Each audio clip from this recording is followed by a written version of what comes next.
Hello friends, welcome to my channel. Are you planning to study in Australia? If so, please listen to this video.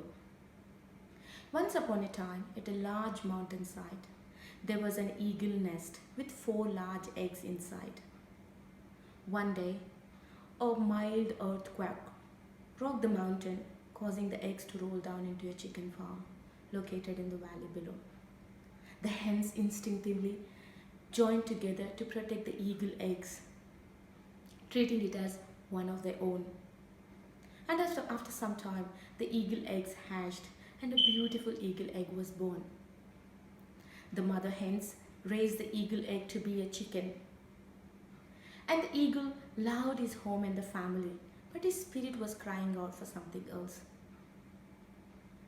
One day he looked up the skies above and he saw some eagles flying out there. And he said to himself, "Oh, I wish I could fly like those birds." And the other chickens laughed at him and said, "You are a chicken, you cannot fly like those birds." And whenever this eagle started sharing his dream, and he was told it could not be done, eventually he started believing it to be true. And after some days, he stopped dreaming and started to continue to live his life as a chicken. This is not just the story of a chicken and an eagle. It's the story of many international students. They join the chicken group and then think like a chicken. When you're planning to study in Australia, you approach your friends or family who have been in Australia for seeking advice on various matters such as accommodation, finding universities, and finding part-time jobs. They share the information based on their knowledge and experience. It doesn't mean that you need to follow their footsteps. Unfortunately, most international students follow the crowd and then by sabotaging their skills and talents. And they remain like a chicken, at least for some time. I'm not saying that you should not follow the crowd, but before following the crowd, just think what unique skills you have and how you can nurture them to make your career in it. Today, that's what I'm going to do in this video. I would like to pull out your skills by sharing these 2 stories of 2 international students who have come here and made their way and became an inspiration to many international students. These 2 articles were published in one of the national newspapers in Australia.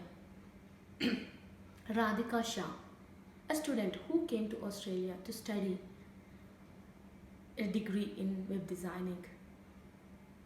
Before she came to Australia, she acquired some skills in web designing and also had a strong dream to study in Australia. One day, she went to this education fair and met a representative from one of the colleges of Australia. And she spoke to him about her skills and knowledge. And guess what? She was offered a job before she arrived in Australia. Later, she came to Australia. She finished her studies while doing part-time jobs in many corporate organizations. And after completing her studies, she even set up her own web designing studio. And she happily says in this article that she was able to get her investment back in just 4 months of her starting business. How good is that? Rashi Yadav, another international student who came to study engineering and management degree. She loves dancing and she's very good at that. She learned various forms of dances, such as like contemporary, jazz, and Bharatanatyam. And when she came here, pole dancing caught her interest.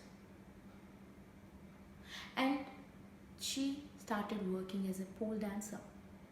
Keeping the judgments apart, she's happy with what she's doing. And she developed a lot of skills.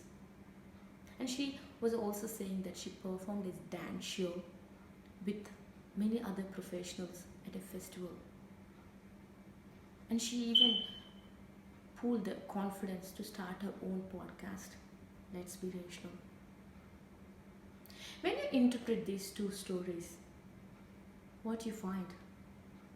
Well, I found two things. They were proactive and they learned the skills when they were in their country. Why didn't you consider doing the same? Because why I'm stressing to develop new skills or nurture your existing skills when you are in your country? Because you may not find time to develop a new skill here because you might be busy in understanding the culture and environment of Australia, and also busy in your full-time study because the curriculum may be different to what you have studied in your country. And when you look deeper, what advantage Radhika and Rashi got by working in their own field? And maybe for some people they might call these two students were lucky to get the job in their interest, but I don't call it as a luck. I call this as hard work with smartness because they have gained those skills and proved themselves that they are the best for those roles. See, Radhika's part-time experience really helped her to gain more corporate jobs, and after that a confidence to set up her own business. And Rashi's, she developed many other skills while she's studying, such as like networking skills with other professionals, and also podcasting skills that she can podcast and interview people. See, these all extra skills goes on their resume and add value to their resumes, and I'm pretty sure they would be they would occupy the top list of wherever they apply or whatever they apply for. Let's look at, or let me help you how you can develop your skills, new skills, or nurture your existing skills. Like Radhika, you can develop web designing skills and work part-time, because the reason I'm telling is you may have similar interest or similar skills which may fetch you a good part-time income or full-time income when you are in Australia. So think how you can make your skills put into practice so that it helps you in the long run. You can also do something like Rashi. You can develop a new skill of dance if you are interested, if you have a craze for dance. Develop something like that. Because why I'm saying this is my daughter goes to a traditional dance class and we have to pay her $25 per 1 hour class. And another interesting skill you can learn is tutoring. You can tutor on subjects like mathematics or English, and that may fetch you good money too, because in Australia we pay $35 per hour for a home tutor for our elder daughter, and she's just in primary school. So think how you can develop new skills, and there are many other skills as well that you can think of, like photography, artwork, selling through Etsy.com, or cooking, baking, and writing.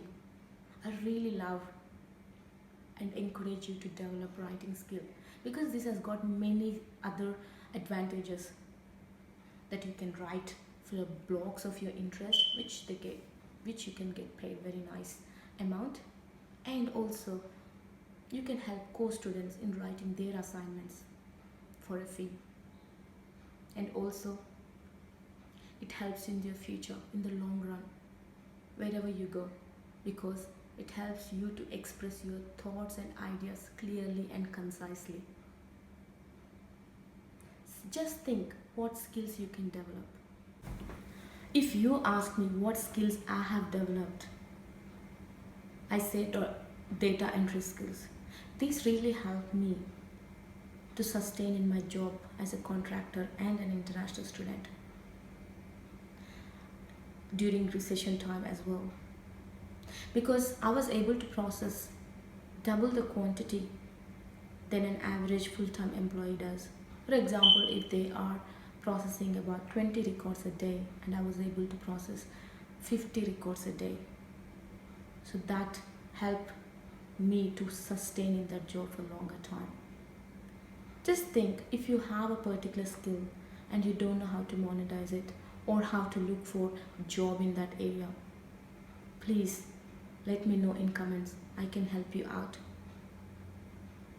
And if you have a skill that you have used to find your part-time job, please share it in the comments so that you can join the group of Rashi and Radhika, because they have inspired many international students and I believe you too. Thank you.